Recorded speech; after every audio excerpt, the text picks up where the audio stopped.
자, 지금까지 저희 취재 기자들이 나가 있는 현장 투표소 상황을 몇 군데 알아봤는데요. 그러면 지난 12시 정각에 집계됐던 전국의 주요 투표소들 지역 투표율 함께 알아보도록 하겠습니다. 자, 먼저 서울 지역 투표율입니다. 국회의사당의 모습이 보이고 있죠. 유권자 829만여 명이 모여 있는 지역입니다. 지금 25.6%의 투표율을 보이고 있습니다. 자, 다음은 광안대교가 보이는 부산으로 가보겠습니다.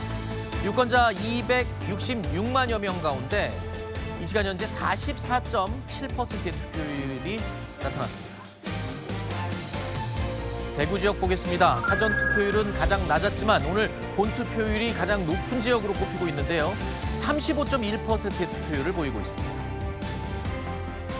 인천으로 가보겠습니다. 인천 지역 12시 집계 투표율 25.9%로 나타났습니다. 다음은 조금 전에 저희 취재 기자가 알려드렸던 광주 지역 투표율입니다. 24.9%로 집계됐습니다. 대전 지역 가보겠습니다. 대전 지역 12시 집계 투표율 28.3%입니다. 다음은 산업도시로 유명한 울산 지역입니다. 유권자 93만여 명 가운데 12시 현재 36.4%의 투표율을 보이고 있습니다. 다음은 세종 지역입니다. 인구가 비교적 적은 지역이죠. 유권자 30만여 명인데요. 세종 지역 21.4%의 투표율을 보이고 있습니다. 경기 지역 가보겠습니다. 수원성을 배경으로 한 경기 지역 27.5%의 투표율이 나타났습니다. 유권자가요, 무려 1,171만 5,343명입니다. 강원 지역 가보겠습니다. 울산 바위가 멋지게 보이고 있죠. 강원 지역 31.8%의 투표율을 보이고 있습니다. 캐스팅 보트 지역 충북 지역입니다. 유권자 137만여 명 가운데 46.5%의 투표율을 보이고 있습니다. 상당히 높은 수치죠. 자, 다음은 충남 지역입니다. 12시 현재 34.3%의 투표율을 보이고 있습니다. 다음은 전북 지역 가보겠습니다. 전북 지역 12시 현재 60.1%의 투표율을 보이고 있습니다. 유권자가 151만 908명입니다. 전남 지역입니다. 사전 투표율이 상당히 높았던 최고를 찍었던 지역이죠. 본투표에서 지금 24.7%의 투표율을 보이고 있습니다. 유권자 155만여 명입니다. 경북 지역입니다. 첨성대가 보이죠. 26.3%의 투표율을 보이고 있습니다. 다음은 경남 지역입니다. 12시 현재 33.1%의 투표율로 나타났습니다. 유권자는 277만여 명입니다. 다음은 제주 지역입니다. 21.2%의 투표율로 나타났습니다. 자, 마지막으로 전국 지역 투표율 집계해 보겠습니다. 12시 현재 36%의 투표율을 보이고 있습니다. 총 유권자 4,439만 1,871명입니다.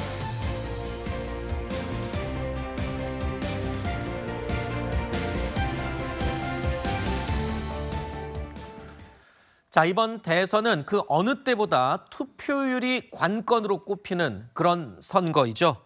자, 승패를 가를 변수로 투표율이 꼽히고 있는 가운데 저희가 준비한 첫 번째 주제 보시겠습니다.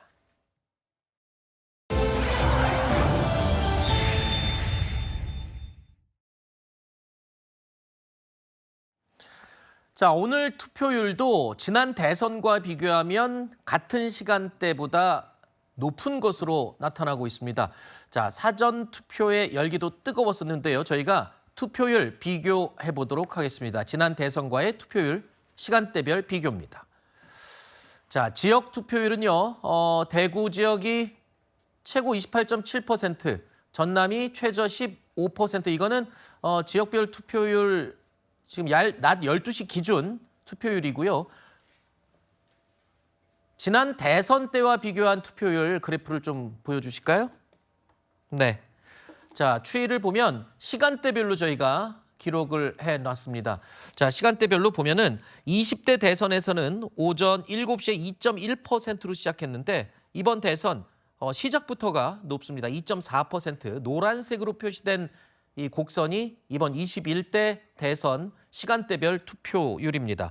자, 8시, 9시, 10시로 1시간씩 지날수록 점점 간격이 벌어지는 걸 볼 수 있죠. 이 추이대로라면 지난 대선 때보다 높은 투표율이 나올 것으로 예상이 됩니다. 지난 20대 대선 때는 최종 투표율이 77.1%였는데 이 추이대로라면 각 정당에서는 이번에 80%를 과연 넘길 수 있을지, 투표율 최고를 기록할 수 있을지를 처음으로 넘길 수 있을지를 기대하고 있습니다. 일단 사전 투표율의 열기도 매우 뜨거웠었는데 각 후보자들 투표 동료의 열을 올리고 있습니다. 오늘 오전에도 각 후보자들은 투표에 동참할 것을 호소했는데요. 관련 영상 잠깐 함께 보시겠습니다. 투표는 이 내란을 끝내고 빛의 혁명을 완성하는 가장 강력한 무기입니다. 투표는 총알보다 강합니다. 투표로 서로를 돕고 나라를 함께 구해 주시겠습니까? 저는 방탄조끼가 필요 없습니다. 여러분이 모두 저희 방탄조끼입니다. 내일 여러분, 위대한 여러분들의 한 표로 반드시 승리의 그날로 함께 나아갑시다. 이 싸움은 제가 앞장서고 있지만 결국 국민 여러분과 함께 이겨내야 할 싸움입니다. 기적은 시작됐습니다. 본투표에서도 기적은 계속될 것입니다. 들으신 것처럼 오늘도 후보들은 앞다투어 투표를 해달라고 간절하게 호소를 하고 있습니다. 자, 최종 투표율에 따라서 서로 우리가 유리하다라고 이야기를 하고 있는데요. 일단 이번 대선 최종 투표율 80%를 넘길 수 있을지 다들 기대를 하고 있습니다. 이 최종 투표율 80%가 각 후보들한테 어떤 의미를 갖는지 한번 짚어보도록 하겠습니다. 먼저 최종 투표율 80%에 기대를 거는 그 배경이 뭡니까? 아무래도 저희 민주당으로서는 이번 대통령 선거의 의미를 이 12.3 불법적인 비상계엄에 대해서 심판을 하는 선거라고 생각을 하고 있기 때문에 국민들께서 여기에서도 적극적으로 심판에 참여해 주실 것이라고 기대를 하고 있거든요. 네. 사실 저희 민주당 같은 경우는 지난 20대 대선보다는 그 전에 있었던 19대 대선이 지금 대선과 좀 비슷한 양상으로 분석을 하고 있어요. 네. 저번에 19대 대선 같은 경우는 탄핵 이후에 문재인 전 대통령 그리고 홍준표, 안철수 이 3자 구도였었거든요. 네. 그래서 거기에서 처음에는 안철수 후보가 중반까지는 상당히 선전을 하고 있는 상황을 보여줬었는데 후반으로 갈수록 양당이 결집을 하는 모습을 보이면서 사실 3당 후보가 조금 처지는 모습을 보였기 때문에 저희 민주당으로서는 사실 선거 막판으로 갈수록 양당이 결집하는 모습을 보여줄 것이고 그 과정 속에서 투표율이 더 올라간다고 하면 득표율도 당연히 올라갈 것이라고 생각을 합니다. 네. 근데 가장 중요하게 느끼는 것은 저희 민주당으로서는 어쨌든 TK 지역에서 30%의 득표를 하고 PK 지역에서 김문수 후보와 최소한 동률, 잘하면 승리를 한다고 하면 저희가 50% 이상의 득표를 올리면서 신승을 거둘 수 있겠다. 그런 기대를 하고 있습니다. 네.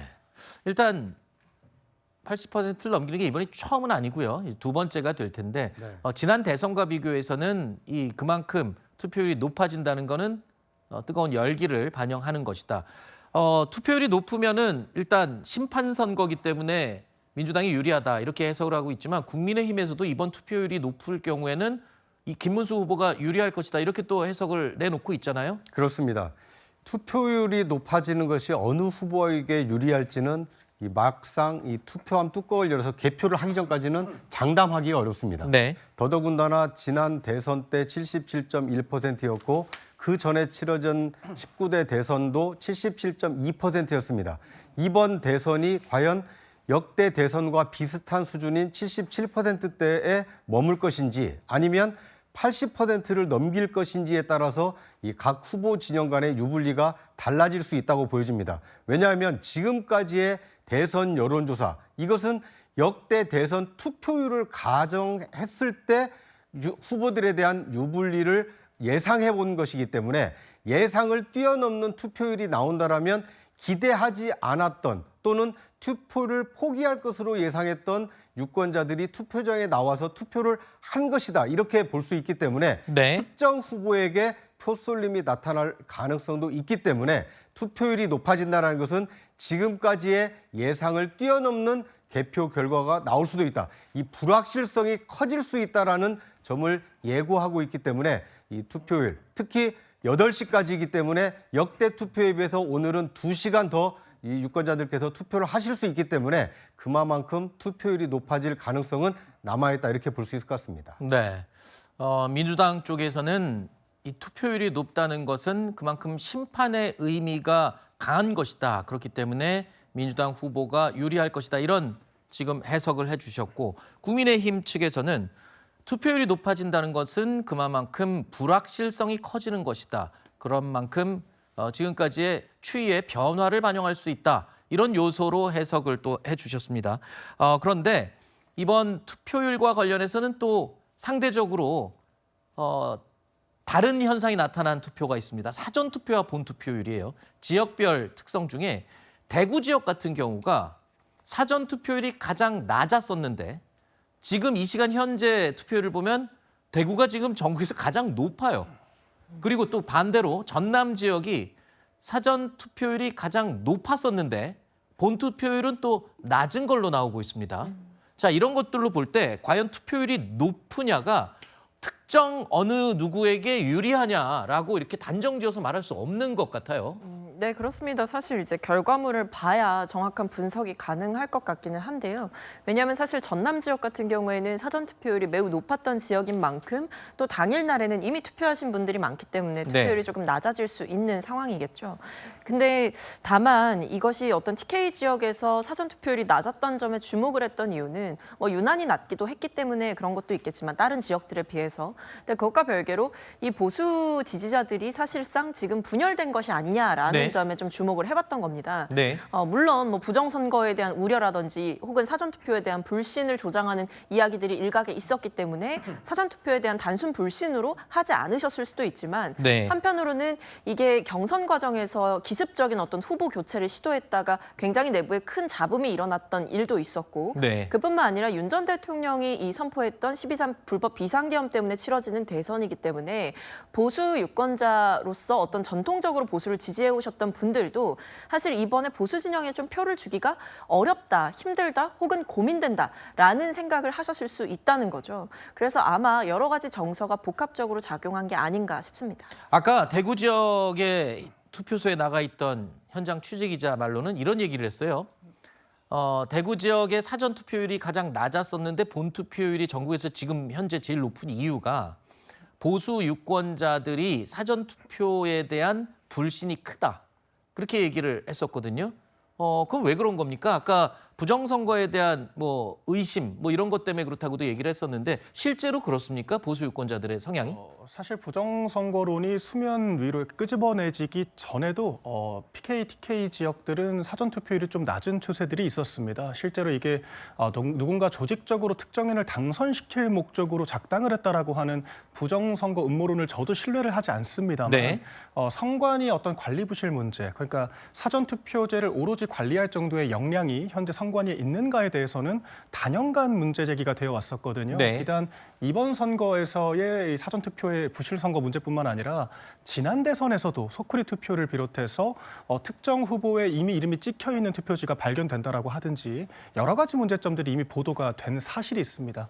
그렇기 때문에 이번 비상계엄 국면에서도 관련된 어떤 여러 가지 논란과 의혹들이 있었던 만큼 보수 지지층 내에서 사전투표제에 대한 불신, 나아가서 폐지를 해야 되는 것이 아닌가, 이제 이런 의구심들이 있는 것이 사실이라고 보고요. 네. 다른 말로는 본투표를 통해서 더욱 적극적으로 의사를 표현할 수가 있다라고 보는 것이기 때문에 지금 실제 지표상으로 나타나는 것처럼 TKPK 지역에서 이 본투표 참여율은 압도적으로 높을 것이다. 그렇게 전망을 하고 있습니다. 그래도 일단 사전 투표는 제도가 운영이 되고 있습니다. 그리고 실제로 전체 유권자 중에 3분의 1이 지금 사전 투표를 통해서 이미 투표를 완료한 상태고 오늘 치러지는 이 본투표에서 나머지 3분의 2가 이제 투표에 참여하게 되는 것 아니겠습니까? 그런데 며칠 전부터 사전 투표 때도 마찬가지였고 오늘도 그렇고 투표소 현장에서 좀 잡음이 좀 일어나고 있어요. 그래서 이런 것들이 나중에 투표 이후에도 또 이 선거에 대한 불신으로 인한 또 무슨 논란으로 또 확산되지는 않을지 그것도 좀 우려됩니다. 어떻습니까? 구장 부장? 네. 선거 관리는 공정해야 됩니다. 네. 누가 보더라도 객관적이고 아무런 의심 없이 주권자 국민의 뜻이 잘 모아졌다라는 신뢰를 받아야 그 결과에 대해서 이 국민들이 승복할 수 있습니다. 지금 선관위가 심혈을 기울여서 투표를 관리하고 있는 것으로 알고 있습니다만 다시는 그런 불미스러운 선거 관리 부실 문제가 재발되지 않았으면 하는 바람입니다.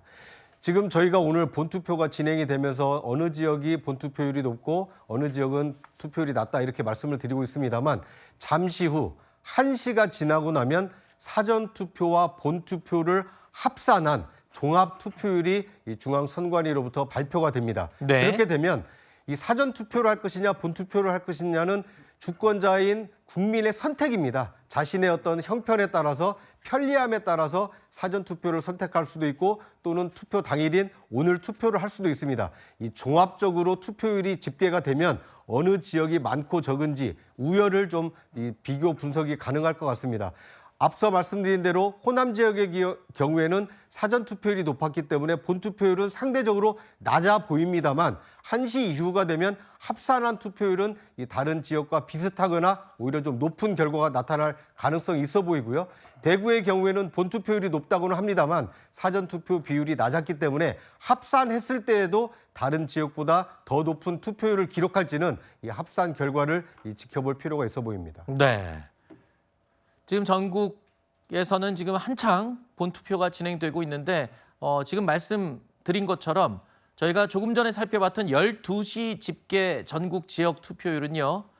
사전 투표율이 합산된 지역도 있고 합산되지 않고 오늘 있었던 본투표율만 발표된 수치가 섞여 있습니다. 그래서 잠시 후에 1시부터 집계되는 이 합산된 사전투표와 본투표 합산된 투표율이 또 나올 텐데요. 그때 저희가 그 수치를 다시 한번 전국 지역 곳곳을 확인하면서 확인해 보도록 하겠습니다. 자, 지금 이 투표율과 관련돼서 이 사전 투표율과 본 투표율의 차이에 대해서 또 나름 개인적인 의견을 전제로 말씀을 해주셨는데 어떻게 들으셨어요? 근데 뭐 일관 타당한 면이 있다고 생각을 합니다. 근데 이 사전 투표제가 2014년도에 도입이 됐잖아요. 네. 근데 이제 당시에는 어떤 마음이 있었냐면 이 젊은 층들이 아무래도 이제 3040이다 보니까 아이들이 좀 어리잖아요. 그러다 보니까 사전 투표를 빨리 하고 본 투표가 휴일이기 때문에 이때 놀러 가자 뭐 이런 마음도 있었고 또 민주당의 핵심 지지층들이 아무래도 젊으신 분들이다 보니까 직장인이나 소상공인 자영업자들이 직장 근처에서 투표를 해야 된다는 어떤 이런 문화 때문에 아마도 얼마 전까지만 하더라도 사전 투표율이 높으면 민주당에게 유리하다라는 뭐 그런 인식들이 있었습니다. 그런데 이제 언제부터인가 사전 투표가 익숙해지고 선거 문화로 자리를 잡으면서 이러한 것들은 조금 무뎌지고 아무래도 본인들의 스케줄에 따라서 선거를 하는 것으로 이제 경향이 나타나고 있는데 그럼에도 불구하고 최근에 있었던 부실 선거 의혹이라든지 그리고 윤석열 전 대통령이 부정선거 영화를 또 관람하는 등 계속 보수 지지층에 대해서 부정선거에 대해서 의혹을 제기하는 어떤 문화들이 조금 영향을 주어서 아무래도 보수 지지세가 강한 곳에서는 사전투표가 조금 낮고 아무래도 이제 민주당의 어떤 지지세가 강한 곳에서는 사전투표가 좀 높은 것으로 그렇게 분석할 수 있겠습니다. 네, 지금은 뭐 한창 투표가 진행되고 있기 때문에 저희가 투표율 가지고만 이야기를 나누고 있는데요. 사실 투표가 오후 8시에 다 끝나고 나면 가장 중요한 건 또 득표율 아니겠습니까? 역대 대통령들의 득표율을 잠시 살펴보면요.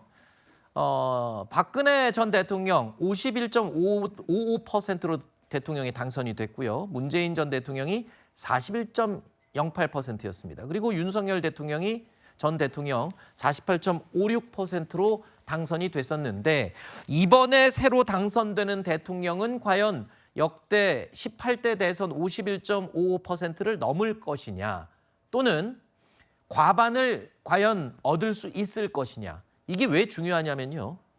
집권 이후에도 국민적 여론을 주도할 수 있는지 그리고 국정을 운영하는 데 있어서 국민들의 강한 지지를 얻을 수 있는지 여부가 이 대통령 득표율과 직결되기 때문이겠죠. 그렇지 않습니까? 맞습니다. 사실 그 타국에서는 결선 투표제를 도입하는 한이 있더라도 이 당선된 대통령의 그런 정통성 자체가 최소 과반 국민의 동의를 얻어야 한다라고 하는 취지들을 담고자 하거든요.